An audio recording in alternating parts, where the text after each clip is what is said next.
Assalamu alaikum, j'espère que tu vas bien. Aujourd'hui, on attaque ensemble la 23e lettre de l'alphabet arabe et donc nous allons voir aujourd'hui la lettre Ain. À noter que là, on rentre dans les 6 dernières lettres de l'alphabet arabe, donc tu touches vraiment au but. Dans quelques leçons, tu sauras lire correctement l'arabe avec les voyelles et on va pouvoir s'attaquer à la lecture en profondeur du Coran. Donc je te donnerai quelques pistes, quelques astuces si tu as besoin, mais en tout cas là, tu es vraiment proche du but. Pour la lettre du jour, donc la lettre Ain, essaye de te dire que le son doit venir du milieu de la gorge, d'accord? Donc c'est un son qui n'est pas forcément évident à prononcer. Donc c'est le son Ain. Tu vois, en la prononçant, tu peux te toucher la gorge et voir si ça vibre. Car ça doit venir vraiment du milieu. Ni trop haut, ni trop bas, mais vraiment du milieu de la gorge. Et d'ailleurs, je suis quasiment sûr que tu le prononces de manière assez récurrente. Par exemple, quand tu vas dire bonjour en arabe à un groupe de personnes, tu vas dire Assalamu alaykum. Alaykum. Tu vois, le A de alaykum, eh bien, c'est la lettre Ain. Tu peux aussi t'entraîner à la prononciation en lisant ceci. Ici, tu as A, I, Our. Tu vois, la lettre Ain à la fin, elle doit vraiment venir du milieu de la gorge. D'accord? Allez, je te partage une dernière astuce. Dans la sourate Al-Fatiha, quand tu la récites, donc tu dois réciter Bismillahirrahmanirrahim et ensuite Alhamdulillahi Rabbil Alamin. Rabbil Alamin. Et bien ici en vert, c'est aussi la lettre Ain qui s'écrit différemment en milieu de mots, hein. On va le voir juste après. Mais en tout cas, quand tu récites cette sourate, tu vas sûrement dire El Alamin. Eh bien, c'est la lettre Ain. Donc essaye désormais quand tu la récites de voir si tu prononces correctement. Si c'est le cas, essaye de bien tenir ce son pour fluidifier ta lecture de la lettre Ain. Et si tu faisais une petite erreur, eh bien justement, essaye de corriger cette petite erreur pour t'améliorer dans ta récitation. Je te propose du coup de passer directement aux voyelles. Donc, les voyelles courtes, ça nous donnera A, I, ROU. Et enfin, AN, AIN, ROUN. Ok? Donc tu te souviens ici, hein, c'est toujours la lettre Ain, c'est juste qu'elle perd sa boucle, vu qu'on doit lui attacher un support pour porter la double fatha, le fameux An. Donc tu dois juste avoir un alif de support, hein. Mais sinon l'écriture, tu auras toujours ce crochet, d'accord? Le petit crochet de la lettre Ain. Pour les voyelles longues, nous aurons donc A, I, OU. Ok? Pas de grande difficulté. Réellement, dès que tu as saisi comment bien prononcer la lettre, honnêtement, c'est pas très compliqué. Le plus compliqué pour cette lettre, ça va être sa règle d'écriture. Quoique, c'est pas si compliqué, il faut juste l'avoir en tête. En début de mot, on l'a vu, hein, ça s'écrira comme ça. Donc la lettre Ain qui perd sa boucle, forcément. Donc si on reprenait la lettre Ain, eh bien on garde que le petit crochet comme ça. Donc en début de mot, tu l'auras toujours de cette manière. Ensuite, en milieu de mot, tout va dépendre si la lettre d'avant se colle ou pas. Si ça ne se colle pas, eh bien ça s'écrit de la même manière. Toujours le petit crochet. La lettre d'elle, hein, ici, tu te souviens, ne s'accroche jamais avec la lettre qui la suit. Et donc pour le coup, on l'écrira comme en début de mot. Par contre, si elle s'accroche avec la lettre Nun par exemple, elle s'écrira de cette façon. Donc c'est cette manière que l'on aura la lettre Ain en milieu de mot dès lors qu'elle est collée. Et enfin, en fin de mot, tu l'as de cette manière. Donc ça se ressemble, hein, ici. C'est juste que là, elle récupère une boucle. Et puis, si tu l'as en fin de mot de manière isolée aussi, c'est-à-dire qu'il ne se colle pas ou qui est écrit seul, eh bien, là, tu la reconnais car c'est le Ain, comme ça, classique. Je te propose de passer direct au premier exercice de lecture. Donc, je t'ai mis en vert la lettre du jour, hein, la lettre Ain, pour que tu puisses la reconnaître facilement sur ce premier exercice. Tu la retrouveras écrit en début de mot, en milieu, en fin de mot. Justement, comme ça, tu auras les plusieurs règles d'écriture que comporte cette lettre. Allez, on passe à la correction. Donc pour le premier mot, nous avons da'watun, da'watun. Pour le second mot, na'asa. Nous devons bien sûr doubler la lettre Ain car elle possède une shadda avec la voyelle A. Na'asa. Donc on insiste, on la double. Troisième mot, nous avons aoudatun, aoudatun. Et enfin, ma'a. Ce mot d'ailleurs, ma'a, ça signifie avec en arabe. Et c'est un mot qu'on classe dans la catégorie des particules. Donc si tu peux le retenir, ça t'aidera pour la compréhension du Coran, Inch'Allah. Ensuite, pour la deuxième ligne, nous avons aïboun, aïboun. Ensuite, ta'amun, ta'amun. Avec la lettre ta au début, la lettre à prononcer de manière emphasée. Ta, ta'amun. Ensuite, alamun. Et enfin, alamun. Et pour la dernière ligne, nous avons abdun, qui signifie serviteur. Abdun. Pour le deuxième mot, nous avons ibadatun. Troisième mot, ilmun. Ilmun. Et enfin, ni'matun. Ni'matun. Voilà pour la première feuille de lecture. Passons au deuxième exercice de lecture, cette fois sans les codes couleurs.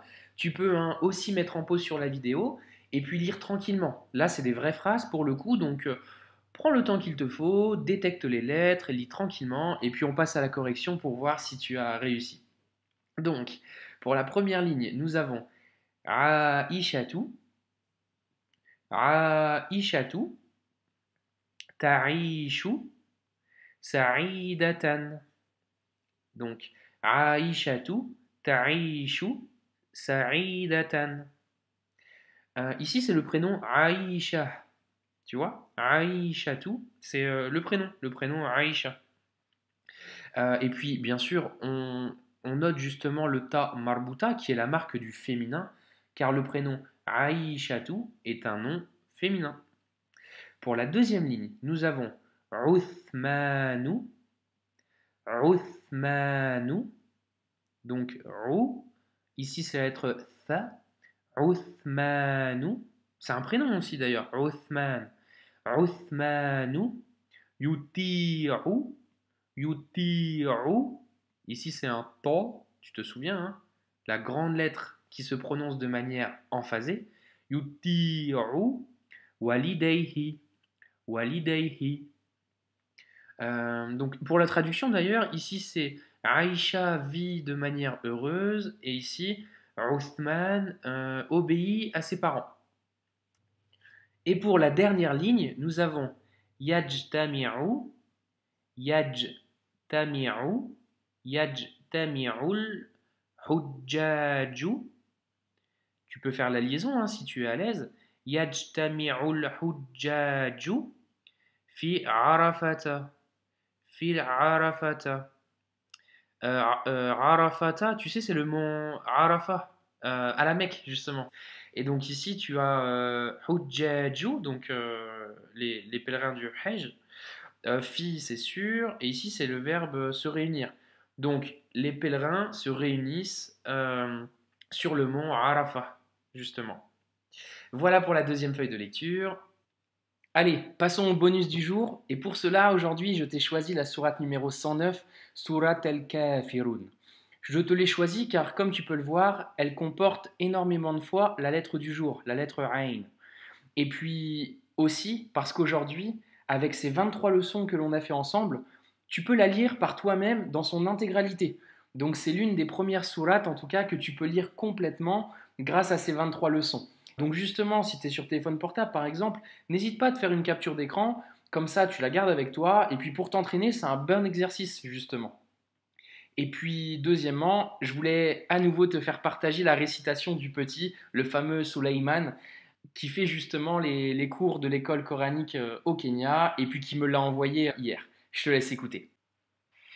أعوذ بالله من الشيطان الرجيم بسم الله الرحمن الرحيم قل يا أيها الكافرون لا أعبد ما تعبدون ولا أنتم عابدون ما أعبد ولا أنا عابد ما عبدتم ولا أنتم عابدون ما أعبد لكم دينكم ولي دين. Voilà pour la récitation du petit Suleyman. Je t'ai mis également la traduction en français, ou du moins la traduction du sens en français de cette sourate, sourate Al-Kafirun. Tiens, d'ailleurs, tu vois, Al-Kafirun, en français, ils l'ont traduit par les infidèles. Donc mécréants, infidèles, voilà, c'est en français en tout cas, c'est du pareil au même. En revanche, ce mot est beaucoup plus profond que ça. Tu vois la racine du mot, Al-Kafirun, donc kaf, fa et ra, kafara. Kafara, en arabe, c'est aussi un agriculteur. Alors tu vas me dire, il n'y a aucun sens entre un infidèle mécréant ou un agriculteur. Eh bien si, justement. Un agriculteur, comme tu le sais, il prend une graine qu'il plante dans le sol et qu'il recouvre de terre. Eh bien c'est le fait de recouvrir. Recouvrir quelque chose. Eh bien c'est ce terme, kafara, qui signifie recouvrir. Et à l'image justement de l'agriculteur, un infidèle ou bien un mécréant, quand on le traduit en français, a déjà la foi en lui, comme tout être humain, mais par contre il la recouvre. Il la recouvre pour justement, entre guillemets, l'étouffer. Eh bien c'est pour ça que El-Kafirun signifie justement recouvrir, quelqu'un qui recouvre sa foi. Et en français, on n'a pas forcément de terme exact pour traduire cela, et du coup, beaucoup l'ont traduit par infidèle ou bien mécréance. Voilà en tout cas pour cette petite explication si tu ne la connaissais pas. Donc, pour les mots de vocabulaire du jour, je t'ai choisi ces quatre mots, et on débute tout de suite avec El-Alamin, qui signifie les mondes, et que l'on retrouve d'ailleurs dans la sourate Al-Fatiha. Je m'attarde rapidement sur ce mot parce qu'il est vraiment intéressant. Quand justement Allah emploie El-Alamin, ça signifie, écoute bien, hein, ça signifie des mondes sur lesquels des personnes vivent. Alors tu vas me dire, mais qu'est-ce qu'il me raconte? Mais je vais te donner un exemple. Si demain tu pars en voyage en Amazonie, tu rencontres la population locale, tu vis avec eux, tu manges une semaine chez eux, etc. Et une fois que tu rentres en France, eh bien tes proches vont sûrement te demander, alors, comment c'était l'Amazonie, comment sont les gens?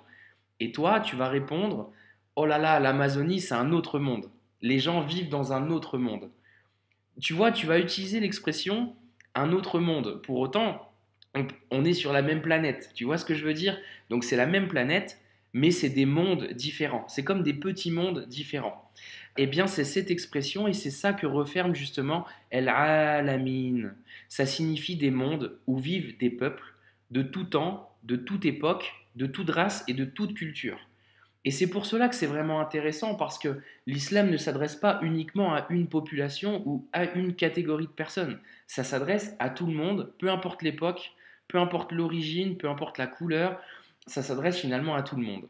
Je te donne un dernier exemple. Si demain tu parles avec un ancien, une personne âgée, et que tu lui demandes comment c'était à l'époque, il va te répondre ah mon petit, c'était un autre monde.